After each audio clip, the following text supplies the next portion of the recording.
the teacher would stand in front of mostly Muslim students in grade 10 history, and they would nod their heads as he stood with his firm stance, his voice deep, capturing the attention of every glance when he speaks. And he would spit such poison in his rants, which I cannot repeat. How he claimed that the pictures of the Prophet made in Danish lands was a lesson to the Muslims about freedom of speech. How he claimed that once a woman was skydiving in Pakistan, which according to him was a strictly Islamic country, and in mid-air she got scared and clung onto an instructor who was a man, and she was stoned to death for adultery. How he claimed that the writing of the Holy Quran only took place 30 years after the Prophet, upon whom be peace, and hence it was mixed with the words of man, and he doubted its authenticity. But that's not all. They marketed a comic book in a stall in the hall of our library about a cute little girl living in a Muslim world and was unable to understand Islam's legality. And how they showed that the hijab has been forced by sending a woman forth to Afghanistan to report for CBC. And she really spoke her mind by arguing with illiterate villagers of a tribe to make this point for her documentary. How in every movie, Muslims were harsh and uptight. But you know, they always had that one Muslim who's moderate and nice, ready to give up his life in the service of those that are right, white, racist enemies, and hence, this is how they forced us to assimilate and robbed us of our identities. And hence, this is how they stole our youth in grade 10 history.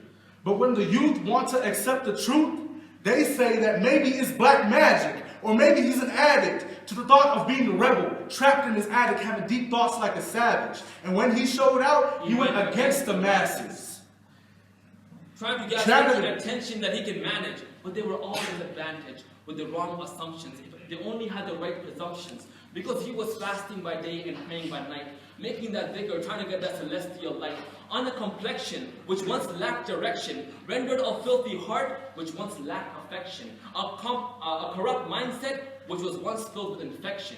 Now he's inviting all to Islam. He has self-determination. So they started to think, what is this falsehood that has started this penetration, spreading rapidly wildfire within our nation? We thought this was healthy and maybe just a recreation, but the people have changed and began to be patient. Speaking cautiously, being humble in conversation, they have awakened and realized life's destination, trying to make the afterlife an endless vacation. Now they're thinking, from where did they gain this education? Their conscience was supposed to be shackled up in a basement, only expressing words of hatred towards Islam in every statement. But now, they are arising from enslavement, tearing off their shackles, moving forward to freedom from the darkness of ignorance. But just remember, we are the sons of those that once taught the world how to believe. The children of those that once taught the blind world how to see. They conquered the world but had nothing to eat. When the world ran rampant with violence and oppression, they showed the world peace with blisters on their feet. When the world was filled with spiritual disease, they were the doctor that came to its ease. And when they would sense defeat, they would leave their beds and their sleep and plead and beseech. While us, we are that apple that fell too far from the tree.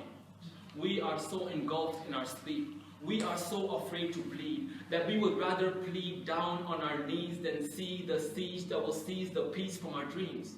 And that's why we need to embrace this deen, this faith. Our dreams are great. We can't sleep and wait. We need to wake and seize our fate and become free, escape. Because remember, the deen is not inherited. It's time to take command. So you can continue sleeping or wake. The choice is in your hands.